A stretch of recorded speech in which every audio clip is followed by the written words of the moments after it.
اللہ الرحمن الرحیم ایاک نعبد و ایاک نستعین۔ میں سب سے پہلے تو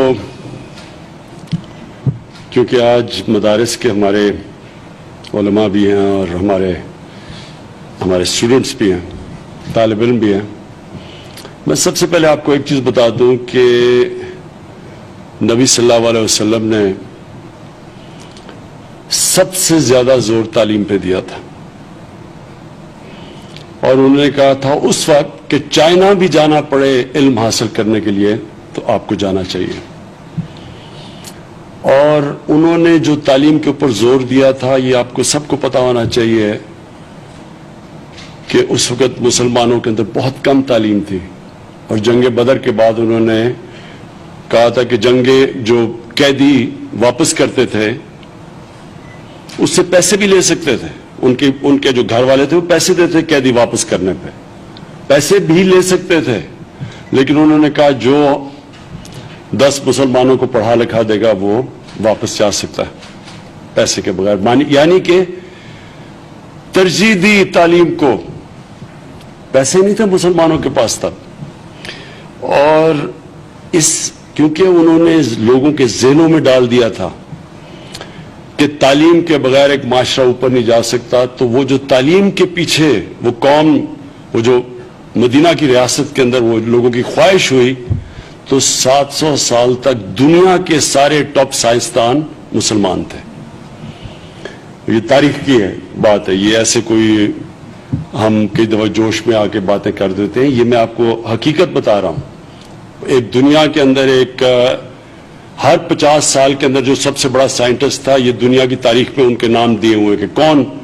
ہر 50 سال میں سب سے بڑا سائنٹسٹ کون تھا، تو 700 سال تک سارے ٹاپ سائنٹسٹ مسلمان تھے۔ اور اسی لیے مسلمانوں کا جو صرف تلوار کی وجہ سے مسلمان اوپر نہیں آئے تھے، علم کی وجہ سے آئے تھے، اور علم طاقت ہے۔ اور یہ آپ حیران ہوں گے سن کے کہ جب انگریز نے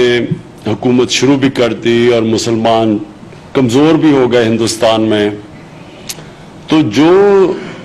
1815 میں انگریز لکھتا ہے، جو گورنمنٹ کالج کا پہلا پرنسپل تھا، وہ کہتا ہے کہ جو دلی کے جو 2 ٹاپ مدرسے تھے ان کی سٹینڈرڈ جو اس وقت دلی کالج انگریزوں نے بنایا تھا اس سے زیادہ اوپر تھی، اور ان مدرسوں کی سٹینڈرڈ آکسفورڈ کیمبرج کے مقابلے میں تھی۔ تو انگریزوں نے کیا کہ مدرسوں کے جو وقف ہوتا تھا، جس سے وہ پیسے دیتے تھے بڑے بڑے عالموں کو تاکہ بڑے زبردست ٹیچر ہوتے تھے مدرسوں کے، اس لیے تو سٹینڈرڈ اوپر تھی، انگریزوں نے وقف سارے قابو کر لیے اور تنخواہ کے اوپر لگا دیا، اور تنخواہیں اپنے کالج والے ٹیچرز کو زیادہ دے دیں جو انگریزی پڑھاتے تھے، اور آہستہ آہستہ آہستہ جو پیسہ تھا جس پہ مدرسے کے عالم جاتے تھے ان کا پیسہ کم کر دیا۔ تو اس نے بڑے سوچ سمجھ کے مسلمانوں کا تعلیم کا نظام ختم کیا تھا۔ جب تعلیم ختم ہوئی تو مسلمان نیچے گئے۔ تو جو میں آج میں مبارک دینا چاہتا ہوں شفقت آپ کو، کہ ہم نے یہ فیصلہ کیا ہے کہ یہ جو انگریز کا بنایا ہوا تعلیمی نظام تھا جس نے طبقے پیدا کیے، ایک اس نے چھوٹا سا کلاس بنا دی انگریزی بولنے والے انگلش میڈیم سکولوں کا،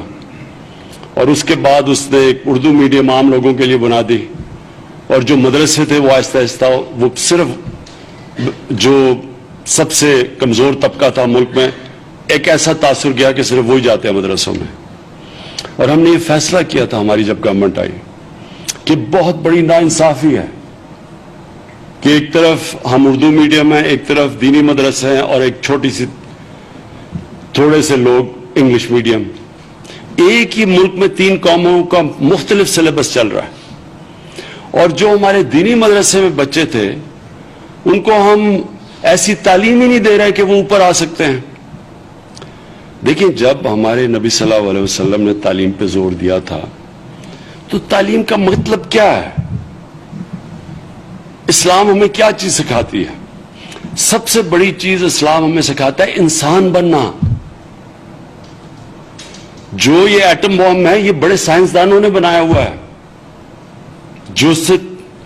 یعنی دنیا کی تباہی ہوتی ہے، یہ بھی علم والے، تعلیم والے، سائنسدانوں نے بنایا نا. لیکن جو اسلام ہے وہ تعلیم کے ساتھ ساتھ، سائنس کے ساتھ ساتھ ہمیں انسانیت بھی بتاتا ہے. وہی انسان ایک ایسی دوائی نکال سکتا ہے جس سے لاکھوں کروڑ لوگوں کی بھلائی ہو سکتی ہے، اور وہ پھر بم بھی بنا سکتا ہے جس سے کروڑوں لوگ تباہ بھی ہو سکتے ہیں. تو اسلام اور جب تعلیم ساتھ جاتے ہیں تو ہم ایک قوم کو ایک انسانیت کی طرف بھی لے کے جاتے ہیں.